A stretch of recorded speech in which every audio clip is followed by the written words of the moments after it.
as potentially suitable for disposal in BLM's existing resource management plans. Across various BLM districts in northern Nevada, critical habitat or important hunting areas will be identified as conflicts with any future land transfer proposals. The Commission will review and finalize correspondence to provide its position on the land transfer disposal proposals. Mr. Janae. Thank you, Chairman Wallace and Commission. If it's all right with you, I'm going to invite up this newest member of the general public and have him assist me, since he was the author of that, and I'll be here as backup to help on that. Welcome, Mr. Drew. Drew, reporting on my last homework assignment. Glad to talk about something that's not me. I think everyone's had a chance to see the letter. I tried to be as consistent with the previous input that we provided in our existing commission policy on land transfers. I did see some correspondence and support from backcountry hunters and anglers, as well as Tina Nappy, and she had mentioned whether or not the letter pertained to all wildlife. That's certainly the intent. If we need to clarify that, that's an easy clarification. Certainly the chat program includes all wildlife, including species of conservation priority, so I'm pretty comfortable with that. Eureka County also provided some input. I think their input is very sound in terms of some of the specific examples of things that go on and the nuance between lands bill and lands that are already marked for disposal through an RMP process. So I'd be comfortable either including their letter, which I would suggest regardless, or some of their suggestions, with the exception of item 1, which is a little bit critical of chat, and I think we indicate up front in the letter that chat has some limitations, so I don't know that that's needed. And then their last bullet point talks specifically about getting away from this concept or the goal of no net loss of public lands or access. That's something I'm comfortable with. Certainly, is it feasible in all scenarios? No. Is it a worthwhile goal? In my mind, it's something this commission has supported in the past. Yes. So it's really up to the commission in terms of how you want to incorporate those inputs in. I will say that Chief Janae and I had a conversation with Amadee's staff, and it's important to realize that their staffing has turned over. So the gentleman that was working with us when this request was made is no longer there. The two people who have taken his place, we talked to on the phone and walked them through what all goes into chat and how it should and should not be used when they start looking at lands bills. I think there was a lot of emphasis in making sure you check in with the local communities, county advisory boards, biologists from NDOW, whoever the appropriate people may be. So at this point, I'm comfortable with the letter. I would suggest maybe a few minor revisions that the commission's comfortable with. And again, attaching the correspondence, whether it was correspondence in support or correspondence suggesting some changes to our letter, just so the congressman has the full package. And I would be able to try to answer any questions you may have at this point. Questions from Mr. Drew from the commission? Commissioner Hubbs. Yes, Jeremy, I read through the letter, and I know at our last commission, or I think it was our last commission meeting, or maybe the commission meeting before, when we looked over the map, and then the initial correspondence didn't appear to touch on sensitive species, but after we reviewed the map in detail with Mr. Janae, we saw that in fact that map did envelope all those areas or habitat for hunting and for other wildlife of concern. So I feel comfortable with that. But interestingly, Tina Knapp's idea, does this include sensitive species also, again came to my mind just when reviewing this draft. And I think when I was looking down here under the second sentence, it says identify areas of critical hunting habitat or hunting areas within those areas. If we can somehow maybe open that comment up, because then again, it looks like we're just thinking about hunting areas, and I know we're looking at all different types of areas with hunting included. Yeah, great question, Jeremy Drew, for the record, just to address that. I think that quote was actually the email request that was made to us. But certainly, I think the input we're providing back is much broader than that. And so I'm absolutely fine incorporating that into the narrative to make sure that our letter and our maps actually represent more than what they had asked for. And that includes basically all wildlife habitat. Further questions or comments?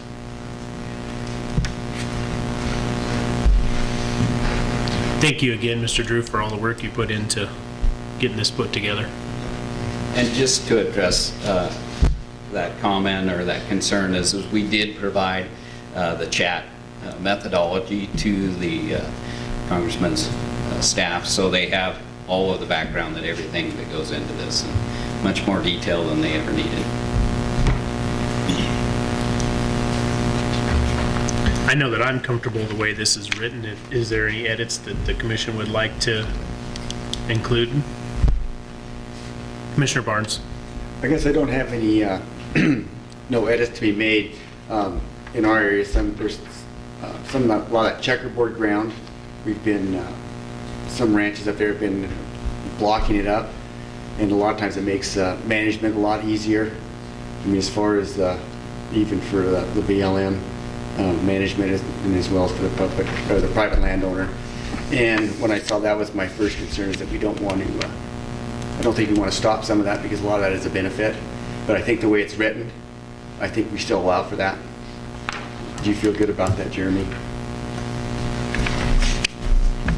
Jeremy Drew for the record. I do. I think Eureka County's point was that in a lot of those cases, it's really hard to have no net loss of public lands, especially when you talk about individual parcels. Again, I think the way we state that is it's a goal of this commission, and so I think blocking things up from my standpoint makes a lot of sense. And I think there's a lot of things you can do where you block up private ownership around towns or the I-80 corridor, for instance, but maybe instead of doing a direct transfer, you do an exchange. So you pick up some of those private lands that are on a cliff or something and put them back into public domain, and it helps balance that out. Southern Nevada Public Land Management actually a good example too. While it's not no net loss of public lands, they're taking those funds and actually reinvesting them back into conservation. And so I think we also mentioned that in that last bullet point. So from my standpoint, I'm comfortable with it. But if there's something that needs to be clarified, again, no pride of ownership. It was simply trying to get those points in. If there's clarifications that need to be made, I think they're pretty simple to make. Thank you, Mr. Drew. Further questions or comments from the commission before I go to public comment? Commissioner Almbert. Yeah, I think in the letter there, it addresses both Eureka's concern and Commissioner Barnes' concern with the involvement, trying to encourage involvement of the local stakeholders that will bring out these special circumstances. And so I think the letter addresses all that. So I'm comfortable with it. It's well written. Thank you, Commissioner Almbert. Further commission questions or comments? Seeing none, this is an action item. I'll take it out for public comment for agenda item number 18.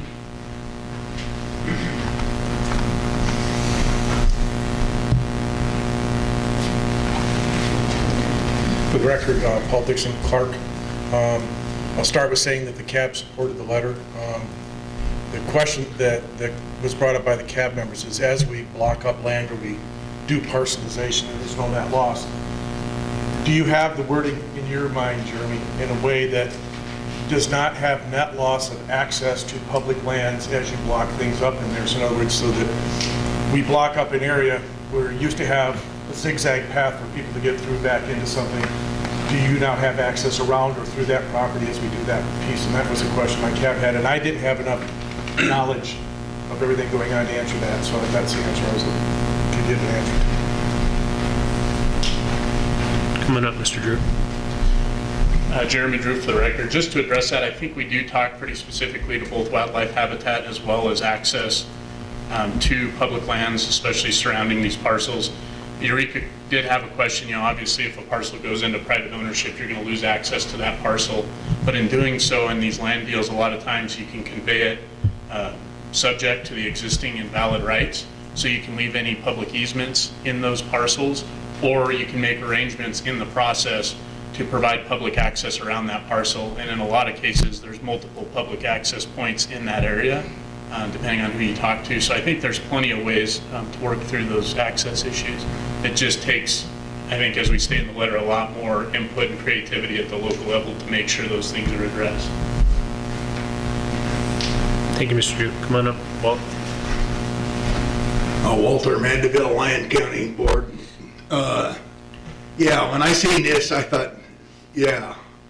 So we've got to be very cautious with the government giving up the land, and I don't think it's a very good idea. As a wildlife biologist, I dealt with a lot of development that came into the area, and we've lost a huge number of mule deer over a number of these developments around the Reno area, Carson, the whole works. And development is probably good for the economy, but you know, I visited my son in Ohio, and I drove up and down the highways trying to find some place where I could wander. There's nothing. There is no place to go. I can leave my house in 2 minutes and be out there in no place land. And that's a wonderful thing, in my opinion. And as a wildlife biologist, I really enjoyed, you know, working with mule deer and bighorn sheep and all those things that we value. And I'll tell you, I commented on development after development to try to reduce the impact on the herds. And I know, oh gosh, a lot of those herds have almost totally disappeared in some cases. The migratory paths and all those things that we need to consider. And I don't know, I don't think the state has the ability or the resources to manage what is now public lands. I don't think they can do a good job of it. We just don't have those resources. Water developments and all the rest of that. And I don't know what your guys' thought are on it, but it's something that I want to try to go very cautiously with this. I know the government wants to get rid of a lot of that because it's costing them money, but it's up to us to decide which way we want to go. I appreciate your listening to me, and so I'm done. All right, thank you. Thank you all. Mr. Gurr. Good morning, Commissioners. For the record, Bert Gurr, Delco County CAB Chair. We reviewed the letter, and the letter seems to be fine in the direction it's going from what we could tell. We also reviewed the maps, and the maps were small. It was hard to really pick out the areas. It was we need some more work in Elko County to really get through it, but we think the draft is appropriate. We like the no net loss figure. Access is going to be the biggest discussion item in Elko County, and I know it is. We're listening to the board. We didn't have any public there, so it was just the board discussing it to speak of, unless you include the 2 department people that were there. But in the big picture, we've already lost tons of access in Elko County on the checkerboard lands, and I don't know that you guys are aware of it, but you probably are if you've been in Elko County, but there's a lot of spots up there that people have bought private sections in that checkerboard, and then throw a gate up and a lock on it and say, you can't go through, even though it goes onto the railroad and goes other places. So there's going to be a whole lot of discussion before it ever gets through the process. And I know that I met with 2 of the county commissioners that are pushing the transfer of government land to the state and or the management of the public lands to the state of Nevada. And I think that's the direction they're going in. They like the letter too. They like the direction of the letter, at least in the conversation we had. Of course, it wasn't a full commitment from the county commission. Obviously, we didn't have an agenda meeting, but it was just a discussion because we missed part of this, I guess, in our agenda, and it just didn't quite come out that way. But we're in favor, for the most part, of the draft and the way it's written. It looks good to us. Thank you. Thank you, Mr. Gurr. Karen Boga for the record, Backcountry Hunter and Anglers, Chairman Wallace and Commissioners. Thank you so much, Mr. Drew, for this final brilliant gift you've given us, because I think it's an excellent letter, succinctly written, and very much supporting what this commission had related to both Congressman Amodei and other supporters of land transfers in this state. And I know I've already written you a long letter, but I would just like to say, because I didn't talk about the no net loss issue, I think it's good to state that as a goal, because having participated in a number of county public lands bills and the pine forest process, I can say that having that as a goal really causes us all to get creative in thinking about how to have a win-win solution. And I think that in the Pine Forest Bill, certainly we did exactly that with exchanges. And the Pershing County bill as well, with blocking up some areas in the checkerboard for wildlife values and blocking up other to go to private. So I commend that as a goal, although that's sometimes difficult, granted. Also, the question about access.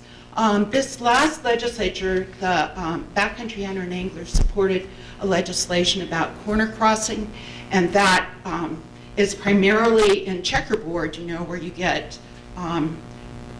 that diamond effect of where there's just one little point where you cross from public to public or private to private. And we tried to get that corner crossing legislation passed, and it did hit some problems and didn't pass, but we will come at it again. And I'd just like to say, if you don't know much about it, in our latest journal, we have an article about that. But hope to be talking to you about that in the future. And last of all, I just want to say that the fact that Congressman Amodei came to you saying, I really want to know what are the areas that of the proposed disposals are important to you and to wildlife and wildlife habitat, is a beautiful sign that he really heard our loud voices as a collective sportsman and conservation community and your voices as a commission. So thank you very much for your work on all our behalf. Thank you, Ms. Bozier.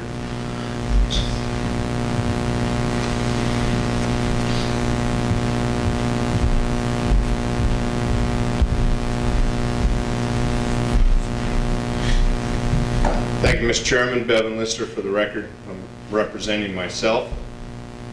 I didn't see the letter until last night and only read through it briefly.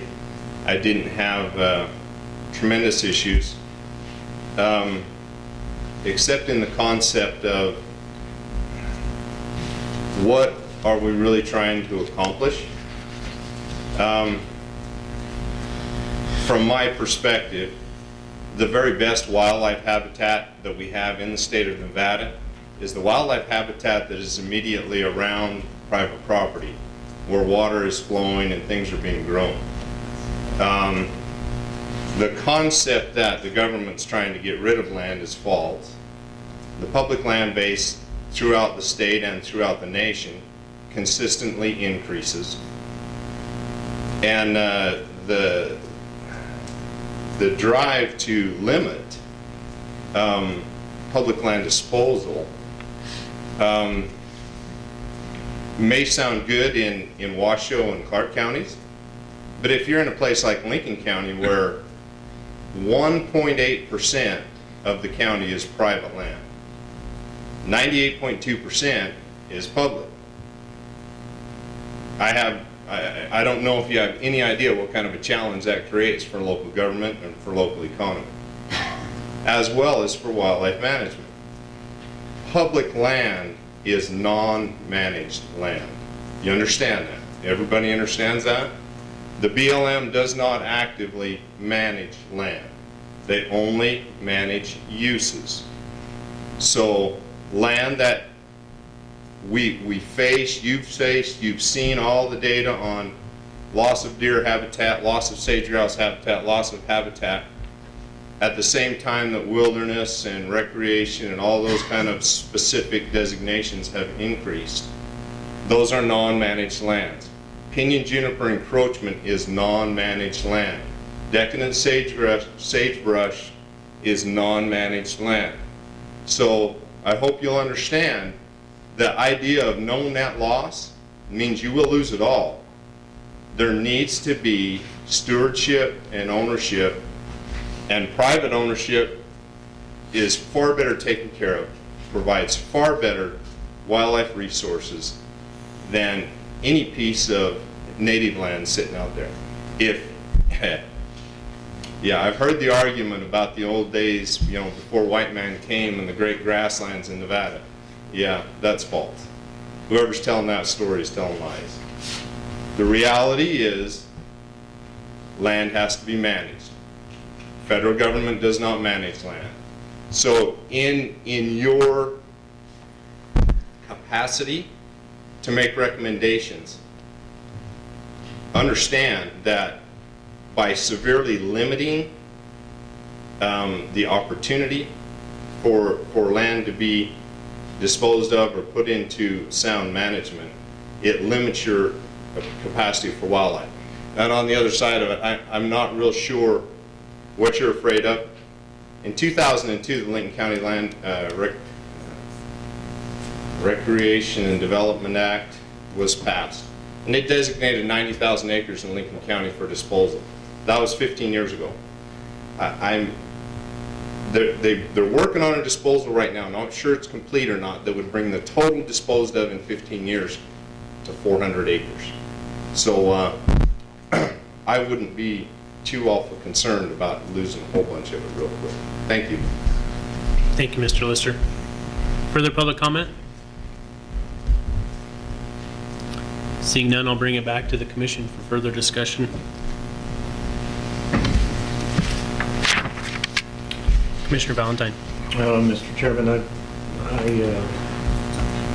read through the letter several times, and I'm comfortable with it. I think it's important that the rural and local communities are involved in the process, and that if the process comes forward and we are following the same process that Southern Nevada Public Lands did, then I think we're on the right course. And I'm in support of the letter as written. Thank you, Commissioner Valentine. Commissioner Hubbs? I'm in support of the letter too. My only concern again was actually addressing that we provided more information to the congressman, and however you want to incorporate that, unless you think it's going to be harmful to incorporate that. But I think it would let individuals know that there's a general concern not only for hunting habitat, but also for sensitive species long-term, and that any type of land transfer would take that into consideration. So if there was any, I see a couple areas, but I'm going to leave that to the drafter. I think that Jeremy's more than adept at putting it in there where necessary. So with that slight input or adage to the letter, I would be fine with it as written too, just with a mention at least to the additional habitat that for sensitive species, if that's a flavor of the commission today. Thank you, Commissioner Hubbs. Further commission comments? Commissioner Johnston? I have received some public input on this, correspondence on various issues. I think it's uniformly been in support of the message that this letter is conveying. And I think I've said this in the past meeting, it's not that we believe that public lands are being managed well currently, but the loss of public lands doesn't necessarily mean that anything would be an improvement upon what we have now. And there's a lot of concerns in that regard as to what disposal would look like, how would it occur, and who the recipients would be. So I read through the letter various times. Thank you, former Commissioner Drew, for drafting that. I have to find a replacement to draft these letters in the future, I guess. But thank you for that. I'm in support of it.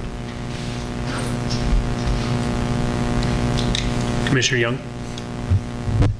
Thank you, Mr. Chairman. I'm in support of it as well, Jeremy.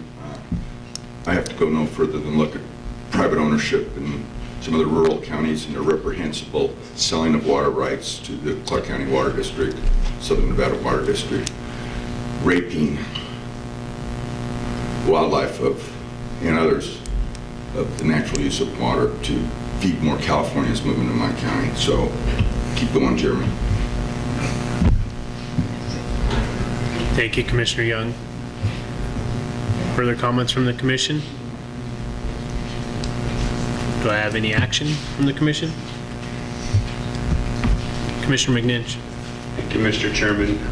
I'm in support of it as well. I think it's broad enough to cover the concerns that I might have. So with that, I would make a motion that we approve the draft, the correspondence to Congressman Amadei's office as presented to us. Second that? I have a motion by Commissioner McNinch with a second by Commissioner Olmberg to support the letter as written. Questions on the motion? Seeing none, I'll call for the question. All in favor? Say aye. Aye. Opposed? Hearing none, motion passes unanimously, 8-0, with Commissioner East absent. Excuse me, Chairman.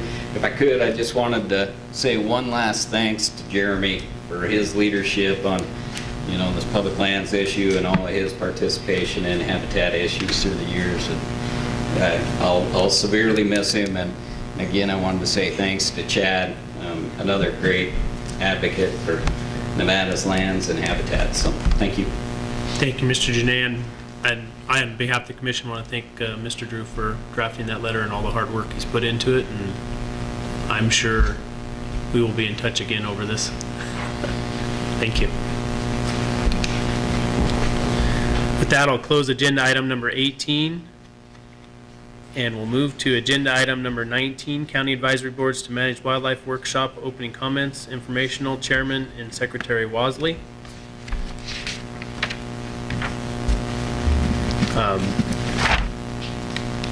Should we jump right into A, or?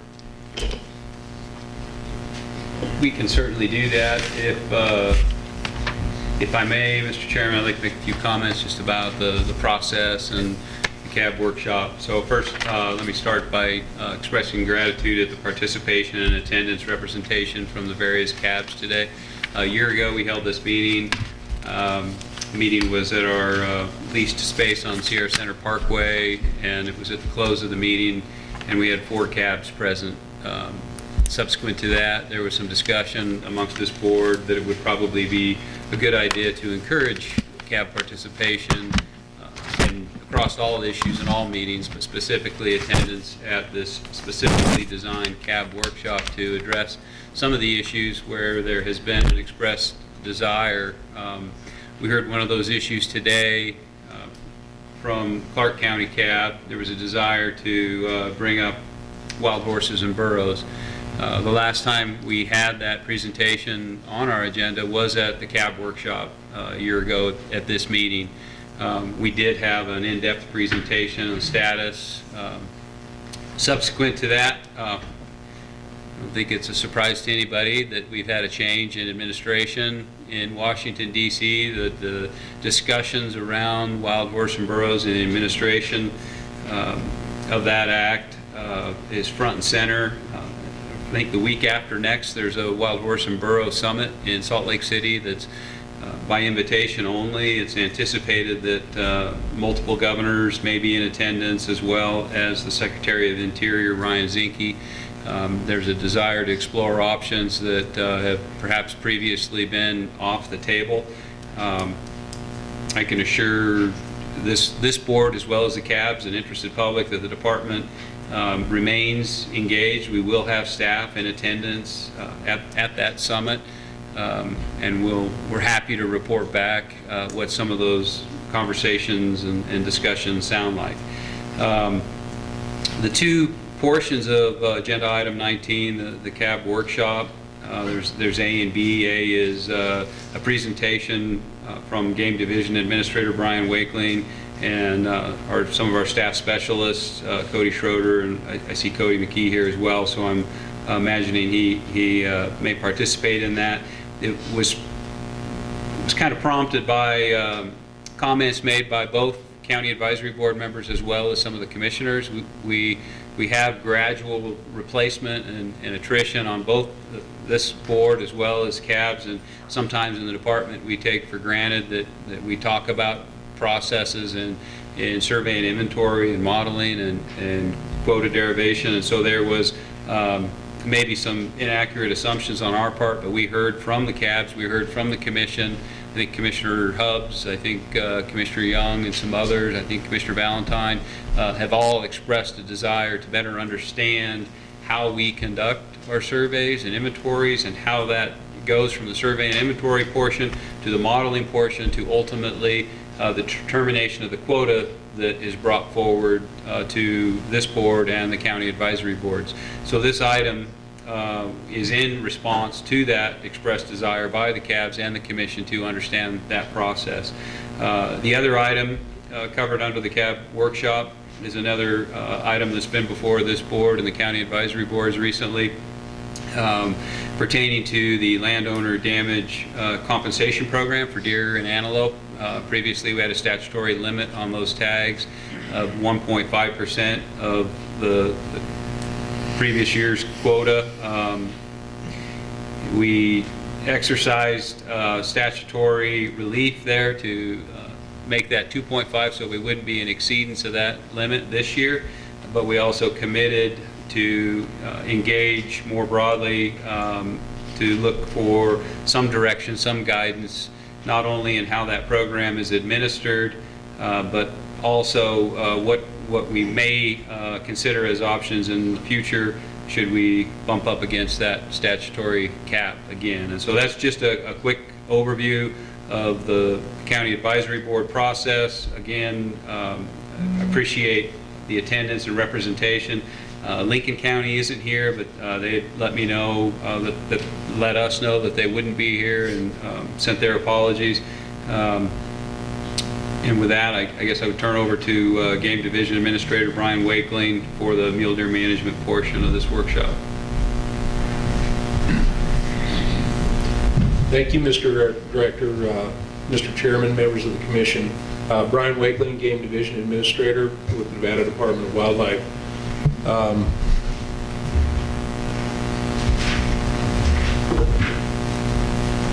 The department provided a briefing to the Commission just prior to the quota setting process that largely dealt with how we try to address the quota setting process.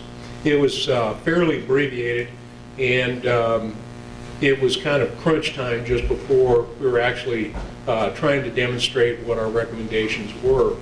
And so we thought today would be a really good opportunity, and I'd like to echo my thanks to the cabs and everybody who chose to be here today.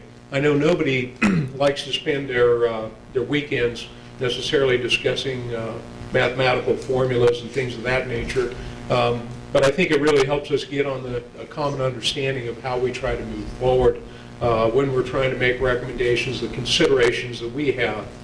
I'll give you a real quick overview of how we want to handle this presentation today. I'm kind of giving you this real broad overview, but I'm going to ask Cody Schroeder, our Mule Deer and Pronghorn staff specialist, to come up and give a kind of reiterate that process that he went over in May and provide everyone with an opportunity. And what we hope is that this will be a question and answer, that we can do this as kind of engage in dialogue as we present this. When we complete that, our specialist who's dealing with elk primarily at this point in time is Cody McKee. And while there's changes on the boards, there are changes on committees, we also have the opportunity to engage in innovation with the methods and the processes we use.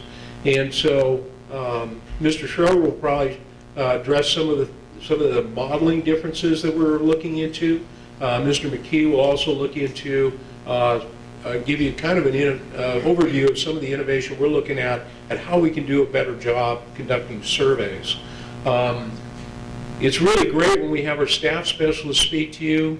They're the ones that are providing program direction. They're kind of giving an overview of, we want to explore this scientific innovation, but ultimately where the rubber meets the road is with our field biologists and their implementation of the projects. And so one of the places where we've been using some of this field implementation was within Area 1617. The area biologist there is Joe Bennett. And we're going to ask him to speak to a little bit about how that's been working and ultimately how that works for him. And then what I want to do is come back and give a final kind of wrap up and talk a little bit about what we're trying to do as far as hitting the target when we're trying to use all this science. We routinely hear that science needs to really drive this. We want to really cover the scientific aspects of this today and kind of address how it hits the target. Before I do, before I turn this over to Mr. Schroeder, I would like to share, when I first came to Nevada, I was looking for, some background information and some work that may have been done before, and I stumbled upon a 1959 Legislative Council Bureau report. And in that document, it was a survey of fish and game problems in Nevada, and it made the observation, this is on pages 35 and 36, Fish and Game Administration is also complicated by certain human attributes without parallel in other democratic processes. It has been said that among the various attributes of the human male, 3 are almost universal. Each considers himself a good driver. Each, for a period at least, considers himself attracted to the opposite sex. And each considers himself expert in fish and game management. The only thing that I would note that may have changed over the time is I think this is now expanded to just not the average Nevada male. It might be the Nevada female as well. So we've come far. Hopefully that you would consider that to be a little bit lighthearted. But I'd now like to turn it over to Staff Specialist Schroeder and allow him to kind of address our current process.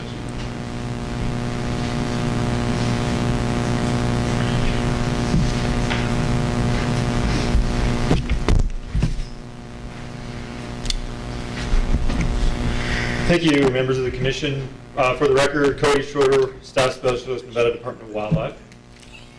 So some of the stuff I'm going to be presenting to you, you have already seen at the May commission meeting, but I do provide some sort of added detail to it. I just want to kind of touch bases with some of the stuff I put forth to you guys the first time, expand on those, and really look at where we're kind of looking to go in the future. So this conceptual diagram I have here you saw before, but it really does kind of lay out the whole process. Now this is sort of mule deer management as relates to the quota development, the harvest recommendations, things like that. And really the foundation where we start, the nuts and bolts of this process, is our survey and inventory. So critical part of our data collection is counting animals and inventorying different species. That data goes directly into our population models. And then at that point, we have sort of a divergence here. We're taking in harvest data in our modeling, but our harvest data also directly goes into our quota recommendations. So we're basically projecting what we think the harvest is going to be going into the quota recommendation process. So today we're just going to be focused on mule deer. Typically our surveys are conducted in the late fall, spring for mule deer.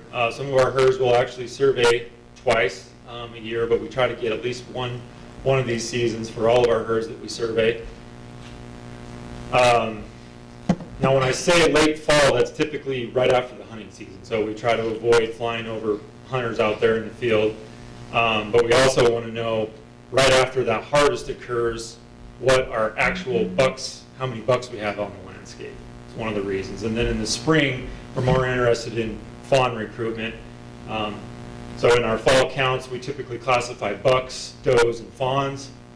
Ideally, we want to be as close to the rut as possible, and that is to minimize the bias in the sightability of bucks. So the peak of aggregation for these sexes, mule deer and many other ungulates, is basically the breeding season. They sexually segregate outside of that, and typically males are in small or even solitary groups, and so their detectability goes down after the breeding season. In our spring counts, we're typically classifying just adults and fawns. The males have lost their antlers at that point, and we calculate a fawn to adult ratio, and we consider that value our recruitment value that goes into the models. Now this is something that I presented at the Deer and Elk Workshop in Sun Valley, Idaho. We've been putting out GPS collars on mule deer since 2011, and we had an opportunity to collar bucks and does for a period of time. And what I'm showing here is this value on the y-axis. MCP stands for minimum convex polygon, and all that means is it's a home range estimate. And we calculated it on a daily basis for all the animals we had collared, both males and females. This is data from the Ruby Mountains in Area 10 and from the Simpson Park Mountains in Area 15. We did look at differences between, but for the purposes of this, I'm just going to show you the combined results. They were pretty much the same. So we defined these periods as the pre-rut period, the rut period, and the post-rut period. Now that's just based on our sort of preconceived notions when we think it's going to occur. And you can see from that top panel there that when we looked at the difference between males and females during that pre-rut period, you've got sort of a static home range size, very similar to the female home ranges, but in that rut period, they increased their daily home range size by quite a bit. Now there's a lot of variability there. Those are box plots with the interquartile range, and it's a little tough to see, but the black bar inside is the median value. And those are statistically significant. We used a modeling approach to sort of look at differences between males and females in the different treatments. So I think the second one really kind of shows a little bit better. Now this is the home range size on a weekly basis, and if you look at if you just kind of scan there on that middle panel and you look at the difference between males and females, you see that females pretty much are static throughout that whole period, from week 40 to week 50. There's actually a slight decrease on week 46 on their home ranges, but the males, you see this progression starting about week 44. That's around the 1st of November. Last week of October, they start increasing their home range size, and it's really about that week 46 where you see the peak of the rut for Nevada. That's about November 10th to the 24th, roughly. The bottom one there is another metric I used just to see if the home range size was predicting accurately, but this is activity. So the collars have a switch inside of them. It's actually similar to the new ones too, the accelerometer on your phone that has a little tilt axis in there, and it measures the amount of activity based on the angle that collar is sitting. So if they're wandering around throughout the day, or trotting and things like that, it's going to count higher activity values than if they're just bedded. And so when we looked at males and females, we saw the same sort of pattern, that these males were more active during generally that week 46, whereas the females is just kind of a constant steady state throughout that whole time period. And so really from this we concluded that the peak of rut, at least in these two study areas we looked at in Nevada, as I mentioned, the Ruby Mountains and the Simpson Park Mountains, was between November 10th and the 24th. Now that's not to say that there isn't a little bit of activity before that. And we oftentimes hear about that when we're talking about season dates for our quotas and things like that. So there definitely is rutting, sort of pre-rutting activity before, but really the peak is around that week 46. And that's relevant to our survey period because we want to be as close to that as possible. The farther we get from that, we know that we're going to have a little more bias in that sample.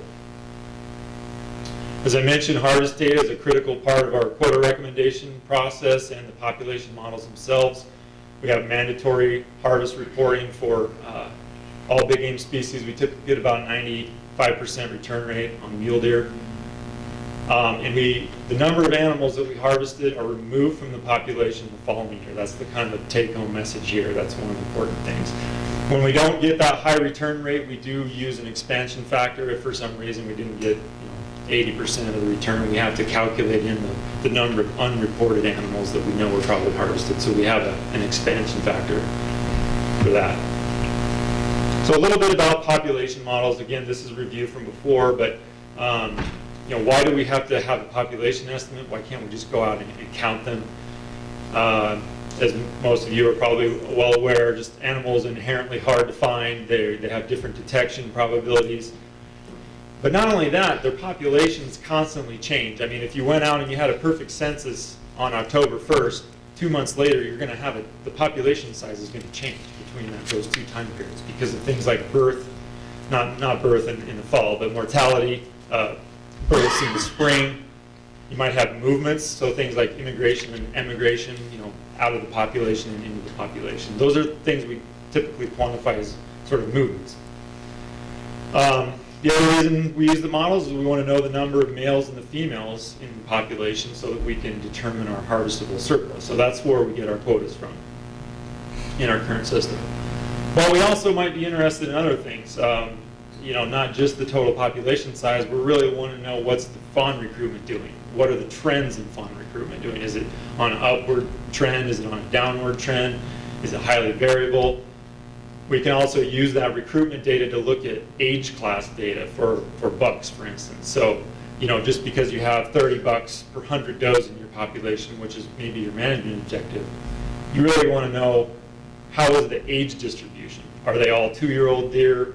Are a lot of them in the middle age class? Do you have an appropriate number of adult, mature males? And that recruitment value reflects your age class. So we use the models for that purpose as well. So our current model system is what we call a deterministic spreadsheet model, sometimes referred to as a counting model. It doesn't use statistical estimators and things like that. It's basically, just purely mathematical, no estimation. But we do use sort of assumptions and things like that when we don't have data. But what that entails is you basically have to start with a baseline population number. So for us, in where we're at in Nevada now, we relied on previous population estimators. There was software before called POP2 that generated these numbers. They used a change in ratio in the early 80s to generate these numbers. So that, for us, is basically where we're starting. You can also just use raw count data if you have a good estimate. From there, our models are highly driven by our spring fawn recruitment. In fact, that is the driver of the population numbers. We use that directly from our spring survey counts. We just plug them directly into the model. The harvest data is generally, we're subtracting all the harvested animals that we know we have.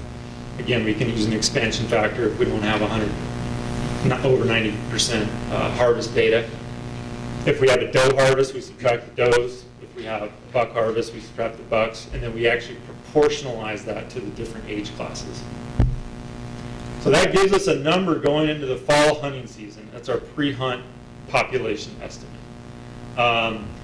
We have to make certain assumptions. If we don't have data on the survival of adults, we use published literature. If we have direct measures like radio color data, we might use the radio color data for the survival. Things like birth rates and immigration, we just have to make assumptions there. And this is the bullet there, no measure of variance or uncertainty. That's probably the biggest downfall of our current modeling system. We don't really have a true measure of uncertainty on the individual parameters like the fawn ratios, and we don't have a measure of uncertainty on